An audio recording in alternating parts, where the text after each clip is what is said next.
Selamat pagi anak-anak ibu yang ada di rumah masing-masing. Apa kabarnya hari ini? Semoga hari ini anak kami tetap dalam kondisi baik sehingga kita boleh melaksanakan pembelajaran. Hari ini ibu sedang ada di daerah persawahan, di mana cuaca di tempat ini sungguh segar, dan ibu harap kesegaran cuaca hari ini di tempat ini dapat tertransfer ke anak-anak ibu sekalian yang ada di rumah masing-masing. Ada filsuf yang mengatakan, orang sukses bukan orang yang tidak pernah gagal, tapi orang sukses adalah orang yang bisa bangkit dari kegagalannya. Dan semoga apa yang kita lihat di daerah sekitar kita, bagaimana seorang petani bisa terus menanam padi sekalipun mungkin ada masa di mana dia tidak boleh atau tidak bisa memanen padinya dengan baik, tapi dia tidak akan pernah berhenti menanam padi. Dia akan terus-menerus menanam padi sampai dia mendapat hasil yang baik. Dan semoga pesan ini dapat tersampaikan kepada siswa-siswa ibu yang ada di rumah, sehingga kamulah yang akan menjadi orang sukses tersebut. Dan tidak perlu berlama-lama lagi, mari langsung kita simak pembelajaran kita hari ini.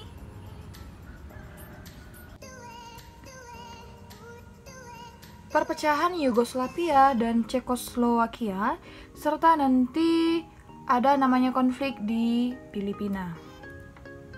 Nah, perpecahan Yugoslavia. Yugoslavia terdiri dari dua kata, yaitu dari bahasa Slavia, Jug yang artinya selatan, dan Sloveni yang artinya Slavia, sehingga digabungkan menjadi Yugoslavia. Yugoslavia itu berdiri pada tahun 1918 sampai 1922 dan terdiri atas 6 negara, republik, dan 2 provinsi otonom sosialis. Adapun anggota negara dari Yugoslavia adalah Bosnia dan Herzegovina, Kroasia, Makedonia, Montenegro, Slovenia, Serbia, dan 2 provinsi otonom yaitu Perspodina dan Kosovo. 2 negeri otonom artinya 2 negeri yang memiliki pemerintahan sendiri tapi masih di bawah naungan Yugoslavia. Kemudian, ibu kota Yugoslavia adalah Beograd. Nah, kalau kita ingat, itu adalah tempat dilaksanakannya pembentukan gerakan non-blok, di mana Indonesia adalah salah satu anggotanya, dan presidennya adalah Josip Broz Tito. Nah, ini dia negara bagian dari Yugoslavia, bisa kita lihat ada peta, serta lambang negara masing-masing, atau juga bisa dikatakan bentuk dari negara tersebut.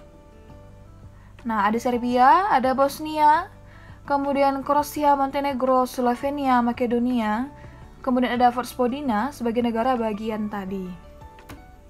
Nah, adapun yang menyebabkan nanti Yugoslavia terpecah-pecah menjadi negara beberapa bagian, yang pertama karena ada perbedaan bahasa, agama, dan budaya, di mana masing-masing negara pecahan dari Yugoslavia ini latar belakangnya memiliki perbedaan, baik dari segi bahasa, karena masing-masing negara itu memiliki bahasa resmi dan bahasa negara mereka sendiri. Kemudian ada perbedaan agama dan juga budaya. Yang kedua, penyebab pecahnya Yugoslavia adalah karena adanya gerakan separatis dari negara lain. Arti dari gerakan separatis adalah aksi pemisahan diri atau gerakan pemisahan diri dari negara anggota bagian atau dari negara persekutuan. Contohnya Yugoslavia kan merupakan suatu negara yang terdiri dari beberapa negara anggota, dan Yugoslavia ini, kata Yugoslavia itu merupakan negara persekutuannya. Nah, jadi muncul gerakan separatis, artinya gerakan di mana negara anggota ingin memisahkan diri dari bentukan atau unit yang sudah dibentuk atau dipercayakan. Nah, kemudian ketidakmampuan menghadapi politik internasional. Dan selanjutnya, runtuhnya Uni Soviet atau paham komunis, di mana seperti yang kita ketahui, paham komunis adalah lawan dari paham liberal yang termasuk paham terbesar di dunia. Dan Uni Soviet merupakan negara penganut dan penyebar paham tersebut. Dan beberapa minggu lalu sudah kita pelajari keruntuhan dari Uni Soviet. Maka ketika Uni Soviet runtuh, otomatis negara-negara yang menganut paham dari komunis juga ingin memecahkan diri dan mendirikan negara bagian. Maksud ibu mendirikan negaranya sendiri. Nah, itu ya, kenapa nanti runtuhnya Uni Soviet menjadi pemicu dari pecahnya Yugoslavia. peranan Josip Broz Tito, di mana Josip Broz Tito merupakan presiden dari Yugoslavia dan dia juga merupakan tokoh atau dalang dari pembentukan gerakan non-blok, di mana pada masa itu Yugoslavia beserta dengan negara gerakan non-blok tidak ingin memihak baik blok timur maupun blok barat dalam perang dingin. Nah, ini dia si Josip Broz Tito tadi. Kemudian, Tito dianggap oleh banyak orang di Balkan sebagai sosok pahlawan ketika memimpin gerilyawan partisan Yugoslavia melawan pendudukan Nazi Jerman. Dia merupakan tokoh yang sangat menentang pendudukan Jerman, penjajahan Jerman di wilayah Yugoslavia. Kemudian, setelah Perang Dunia Kedua, ia membidani kelahiran Yugoslavia baru, berseteru dengan Joseph Stalin dan membawa Yugoslavia lepas dari hegemoni Uni Soviet, serta menggagas gerakan non-blok. Jadi setelah Perang Dunia Kedua, si Josip Broz Tito berusaha supaya keluar dari Uni Soviet, di mana pada saat itu diperintah oleh Joseph Stalin yang terkenal sebagai manusia baja dari Rusia. Nah, akhir dari Yugoslavia. Pada tahun 1991, satu demi satu republik anggota memproklamasikan kemerdekaan, kecuali negara Serbia dan Montenegro. Tetapi, karena masalah status etnis minoritas Serbia itu berada di luar Serbia tetap tidak terselesaikan. Dan setelah segelintir peristiwa bentrokan antar etnis, maka perang Yugoslavia pun meletus. Pertama-tama terjadi di wilayah Kroasia, yang kemudian merambat dan berdampak paling parah di Bosnia dan Herzegovina. Dan Yugoslavia akhirnya resmi bubar pada tanggal 25 Juni 1991. Nah, selanjutnya adalah perpecahan dari Cekoslowakia. Nah, Cekoslowakia terdiri atas dua kata, yakni Ceko dan Slowakia. Karena negara ini merupakan penyatuan antara negara Ceko dan negara Slowakia. Ceko pernah dikuasai oleh Jerman, sedangkan Slowakia dipengaruhi oleh Magyar atau negara Slowakia. Nah, Uni Soviet menyatukan Ceko dan Slowakia dalam satu negara yang dipimpin oleh PKC atau Partai Komunis Cekoslowakia. Pemimpin dari Cekoslowakia itu ada Thomas Garrigue Masaryk sebagai presiden pertama.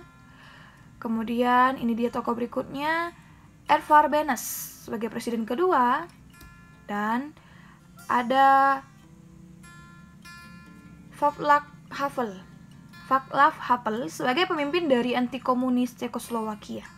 Ini dia pemimpin yang terkenal pada masa perpecahan dari negara Cekoslowakia. Ada 3 pemimpin. Nah, penyebab pecahnya Cekoslowakia itu karena pada tanggal 1 Januari 1993, Republik Sosialis Cekoslowakia pecah menjadi 2 negara, yaitu negara Ceko dan Slowakia. Dan faktor penyebab terjadinya perpecahan Cekoslowakia, kalau faktor internalnya adalah karena perbedaan latar belakang sejarah, di mana Cekoslowakia maupun Slowakia, di mana Ceko maupun Slowakia itu memiliki perbedaan kisah latar belakang silsilah, sehingga sebenarnya mereka mengalami yang namanya ketidakcocokan dan ketidaksukaan satu sama lain. Kemudian kalau dari faktor eksternalnya adalah pecahnya negara-negara satelit Soviet. Karena negara Soviet juga bubar, negara-negara bagian satelit Soviet bubar, akhirnya memicu keinginan negara Cekoslowakia untuk memisahkan diri kembali. Dan faktor khususnya, karena Slowakia merasa sebagai anak tiri dalam negara Cekoslowakia. Karena pemimpin dari negara Cekoslowakia juga adalah berasal dari negara Ceko, sehingga Ceko dianak kandungkan, dianak favorit atau anak kesayangan, sedangkan wilayah Slowakia itu dianak tirikan, baik dari segi pendapatan ekonomi, kemudian teknologi, fasilitas, dan lain sebagainya. Sehingga nanti Slowakia khususnya ingin pisah dari negara gabungan Ceko dan Slowakia. Nah, kemudian ada Gerakan Rakyat Filipina. Gerakan Rakyat Filipina atau sering disebut sebagai People Power Filipina. Sering disebut juga sebagai revolusi EDSA kan? EDSA atau EDSA, yaitu Epifanio de los Santos Avenue. Nah, adalah peristiwa demonstrasi massal tanpa kekerasan yang terjadi di Filipina pada tahun 1986. Disebut People Power karena melibatkan banyak massa. Dan aksi damai yang terjadi selama 4 hari ini menandai berakhirnya rezim otoriter Presiden Ferdinand Marcos. Jadi pemimpin yang otoriter di Filipina adalah Ferdinand Marcos dan sangat terkenal. Marcos ya kan? Nah, penyebab lahirnya gerakan People Power yang pertama karena pemerintahan Marcos yang otoriter. Dia memimpin dengan sangat kejam, semena-mena, sesuka hati, sama seperti ketika Uni Soviet dipimpin oleh Joseph Stalin. Kemudian, kondisi ekonomi yang memburuk. Selanjutnya karena maraknya KKN di pemerintahan. Dan yang terakhir ada pembunuhan terhadap Benigno Simon. Nah, ini dia ya, Presiden Filipina Ferdinand Marcos. Kemudian ada Benigno Simon Ninoy Aquino. Nah, tokoh pencetus dari People Power Filipina adalah Maria Corazon Cory Sumolong, kemudian Jenderal Fidel Valdez Ramos, dan juga ada Zaim Cardinal Sin, uskup dari Filipina pada masa itu, karena memang Filipina sangat mendominan agama Katolik. Nah, ini dia ketiga pemimpin dari gerakan People Power, artinya aksi damai ingin menurunkan jabatan dari presidennya, yaitu Presiden Ferdinand Marcos tadi, supaya tidak lagi semena-mena terhadap rakyatnya. Dengan membuat mosi tidak percaya, akhirnya berhasil meruntuhkan kepemimpinan Presiden Marcos pada tanggal 22 Februari 1986.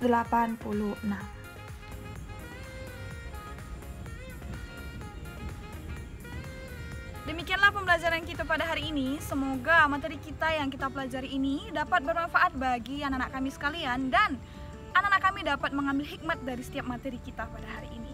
Dan tetap kerjakan tugasnya dengan baik, jaga kesehatan, jaga jarak, supaya minggu depan kita masih bisa mengikuti pembelajaran daring dengan baik. Dan bila ada anak kami yang ingin bertanya, silakan tinggalkan komentarnya di channel YouTube kita ataupun di Google Classroom. Nanti Bu akan jawab pertanyaan dari anak-anak ibu sekalian. Tetap semangat, salam SFD, semangat, fraternitas, Dina, Tuhan Yesus memberkati kita semua.